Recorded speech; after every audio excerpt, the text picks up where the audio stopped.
ముఖంపై మొటిమలు కనిపిస్తే చాలా ఇబ్బందిగా అనిపిస్తుంది కదా. కొందరి చర్మం తీరు అలాంటిది, చాలా త్వరగా జిడ్డుగా మారిపోతుంది. ఎన్ని ప్రయత్నాలు చేసినా కూడా మొటిమలు వస్తూనే ఉంటాయి. అయితే మొటిమల గురించి చాలా మందికి ఒక అభిప్రాయం ఉంది. కేవలం టీనేజ్ వాళ్ళకే వస్తాయని, ఇది కామన్ అని అనుకుంటారు. కానీ టీనేజ్ దాటిన తర్వాత కూడా చాలా మందికి మొటిమలు వస్తూనే ఉంటాయి. వాటిని తగ్గించుకునేందుకు రకరకాల కెమికల్స్ ఉన్న క్రీమ్స్, జెల్స్ వాడుతుంటారు.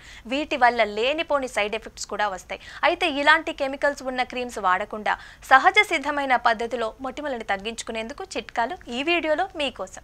ఇప్పుడు చెప్పే ఈ చిట్కా అన్ని స్కిన్ టైప్స్ వాళ్ళకి సరిపోతాయి. చర్మంపై కణాల రంధ్రాలు మూసుకుపోయినప్పుడు, జిడ్డుదనం బాగా పెరిగినప్పుడు బ్యాక్టీరియా ఏర్పడటానికి కారణమవుతుంది.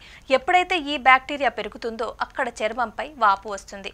అదే సమయంలో చర్మం ఎరుపు రంగులోకి మారుతుంది. ఇవి క్రమంగా మొటిమలుగా మారిపోతాయి. హార్మోన్ల మార్పులతో పాటు విపరీతమైన ఒత్తిడి, కొవ్వు ఎక్కువగా ఉండే ఆహార పదార్థాలు తీసుకోవటం లాంటి కారణాల వల్ల మొటిమలు వచ్చే అవకాశాలు ఉంటాయి. అయితే యుక్త వయసులో టెస్టోస్టెరాన్ హార్మోన్లు పెరగడం వల్ల ఎక్కువ మొత్తంలో ముఖంపై ఉన్న చర్మం నుంచి నూనె ఉత్పత్తి అవుతుంది.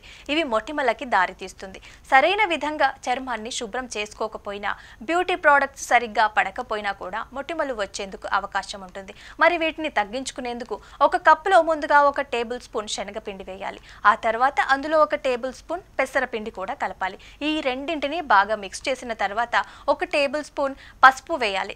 వీటన్నింటిని కూడా చాలా మంచిగా మిక్స్ చేసి చివరగా 1 టేబుల్ స్పూన్ మేర జాజికాయ పొడిని కలపాలి. వీటంటిని సరైన విధంగా కలిపి ఒక గ్లాస్ బార్లో భద్రపరచాలి. మూత టైట్గా ఉండేలాగా చూసుకోవాలి. ఇందులో యాడ్ చేసిన శనగపిండితో చర్మ ఆరోగ్యాన్ని కాపాడుకోవచ్చు. శనగపిండిలో యాంటీ మైక్రోబయల్ గుణాలు ఎక్కువగా ఉంటాయి. ఇవి బ్యాక్టీరియాతో పోరాడతాయి. దీంతో పాటు యాంటీ ఫంగల్ గుణాలు కూడా ఉంటాయి. రోజ్ వాటర్తో కలిపి తీసుకుంటే ముఖంపై ఉండే డెడ్ సెల్స్ తొలగిపోతాయి. చర్మం మెరిసేందుకు అవకాశం ఉంటుంది. అయితే ఇప్పుడు చెప్పిన చిట్కాలో మాత్రం శనగపిండిని మరొక విధంగా కూడా వినియోగించాల్సి ఉంటుంది. పెసరపిండితో చర్మం చాలా సాఫ్ట్గా మారుతుంది. ముఖ్యంగా ముఖంపై ఉండే డెడ్ సెల్స్ని తొలగించటంలో ఇది ఎంతో తోడ్పడుతుంది. చర్మానికి సహజమైన మెరుపుని ఇవ్వటంతో పాటు జిడ్డుని కూడా వదిలిస్తుంది. ఇక పెసరపిండిలో నేచురల్ క్లీనింగ్ గుణాలు అధికంగా ఉంటాయి. ఫలితంగా చర్మం చాలా శుభ్రంగా మారుతుంది. చర్మం లోతుల్లోకి వెళ్ళి క్లీన్ చేయటంలోనూ పెసరపిండి ఎంతగానో ఉపయోగపడుతుంది.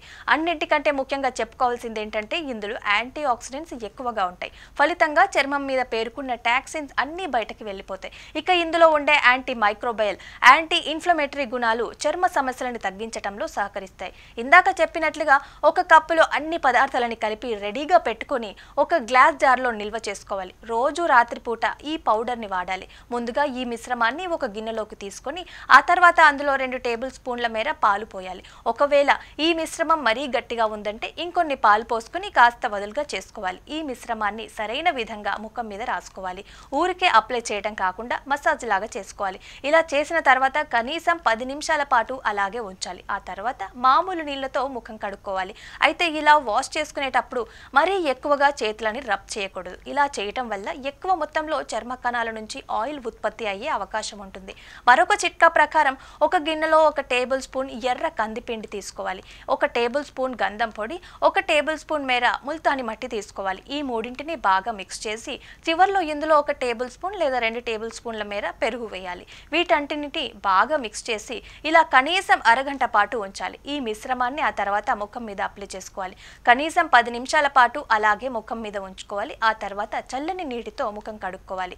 ఇలా తేనె వాడినా కూడా మొటిమలు కూడా చాలా త్వరగా తగ్గిపోతాయి.